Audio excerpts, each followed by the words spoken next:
Hi, my name is Thais Gibson, and I'm the creator of the Personal Development School. This is your daily breakthrough video, and in this video, I want to talk to you about 8 major red flags in long-distance relationships. So long distance relationships have happened so much more over the last few years because of everything that's taken place. Some people have had to move home. Some people have had to move to different parts of the world, back to a different country, or people have just been isolated and locked down and not able to see each other to the same degree. And so I've noticed this huge uptick in long distance relationships. And of course, with anything new, and especially if it's all of a sudden that sort of changes our relationship dynamic, there can also be a lot of challenges. So I really want to do a little series about how long distance relationships can affect us, some of the major red flags to look for. And then we'll talk further on in this series about what we can do to overcome these potential red flags and problems. So before I start this, I want you to know that these red flags do not always mean what you project them to mean. As we go through each individual red flag, each person listening to this will probably have a bit of an internal personal assumption, largely based on their attachment style or past wounds. So for example, our first red flag is about seeing each other less.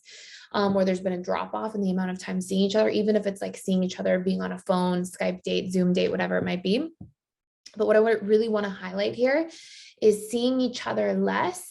For an AP, they're going to think, oh, I'm about to get abandoned, versus for a fearful avoidant, they're probably like, oh, my partner's betraying me. They're cheating, they're betraying, they're not being faithful or loyal. And so we'll have individual interpretations as we hear these red flags. And it doesn't mean that's always what it is, but these are important overarching red flags that are important to just keep track of in terms of relationships as a whole. So the very first red flag is seeing each other less. And this can mean many things, right? It can mean that you guys are just getting disconnected. One or both parties are really stressed at work or in life. It can mean that there is infidelity or cheating. It could mean that one person is really pulling away, or somebody's afraid of getting hurt, and so they're pushing away. It can mean a whole bunch of different things, but no matter what, it's a red flag in and of itself. And it's something to, it's a call to action for you to actually look at, why is this going on? What's shown up? What's a change in the pattern? Why are things changing, and how can we communicate through this and do the work to create positive and healthy transformation?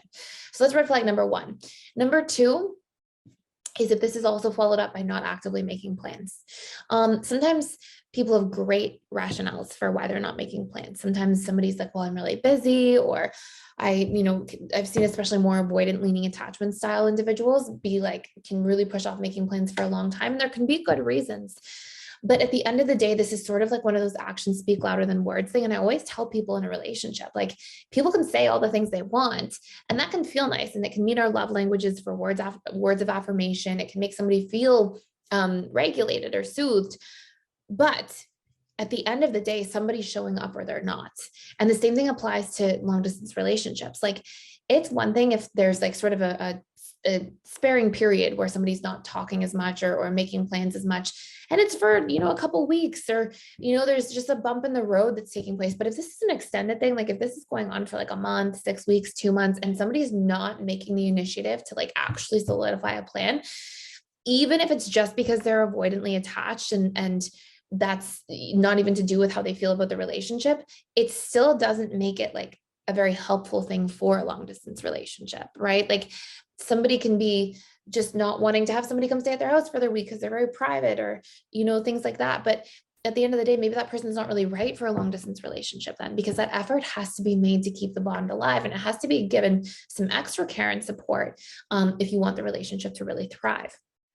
Number 3, you start seeing that somebody's not very present on calls or texts. There's a massive change in the way that somebody's communicating, but I really look for presence. I think that presence is such an important dynamic, because it's one of the major forms in terms of how we actually interpret love. Like, when somebody's present with us, open, that sort of thing, we really feel a sense of love and bonding and connection. And when they're not, we tend to feel otherwise, big time. And so when somebody's not fully listening on the phone, always doing something we're on the phone, or sending short texts, not fully answering your entire text, or things like that, it's just not a very conducive thing. And especially if that started to happen all of a sudden, Again, red flag to be aware of, something to approach and communicate through. Now, by the way, as I go through the rest of these red flags, if you want to understand the major aspects of a relationship that need to be in check in order to truly thrive, and you want the roadmap for how to actually dive into these things and get your hands on the tools, like one of them, for example, being understanding your needs so that you can properly communicate them back and forth in a relationship. And we've got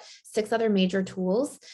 You can actually check out our 14-day challenge course, which will take you through all of those major areas and give you a personal roadmap and output for how you can figure out what each of those tools are for you and your partner or loved one, so that you can actually feel much more connected and thriving in your relationship and close any gaps that might be happening, just because long distance can be challenging. So you can check that out, absolutely. And I'll put a link in the description box below for that. So anyways, so our next one is you start noticing that you are making future oriented plans without each other. This is a big red flag in long distance relationships, especially if that didn't used to happen. Now, of course, there can be times where there's just a difference, things have changed. You know, you're going to be further apart. You don't have the opportunity to see each other. But in that case, it's a great time to say to somebody like, well, let's make our plans too, or to sort of bring that in there and create like an inclusion of one another in what you're doing. And if that's not happening, and especially if it's falling off, definitely a red flag to be aware of.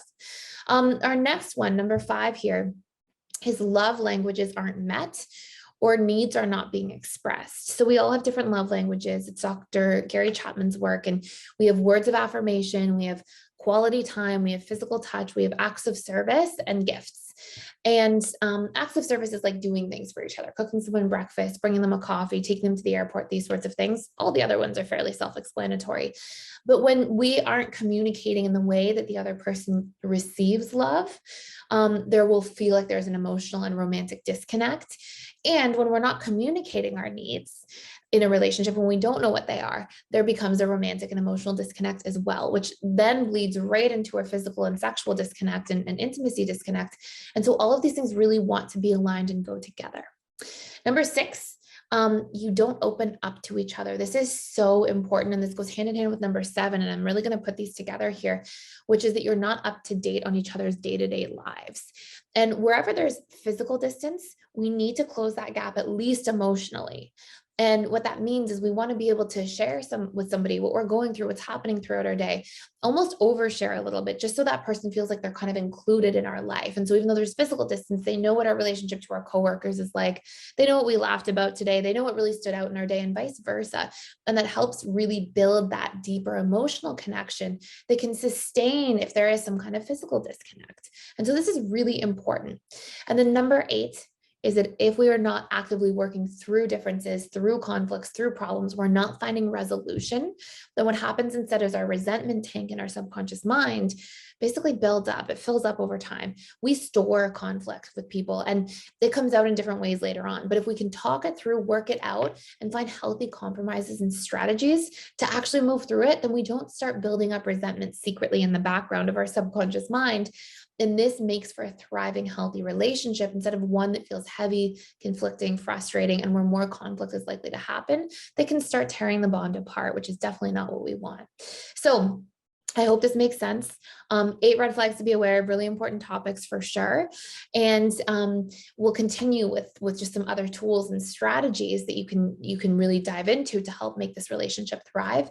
And remember, you can check out the 14-day challenge course where you can actually go through the major pillars for thriving relationships and understand like what's working for you, what's not, and how to get to the bottom of what you can do to move the needle, so that you can feel really connected and so that things can really last. So that's it for today. Thank you so much for watching. Thank you for being here. Please like, share, and subscribe if you haven't already, and I will see you in the next video.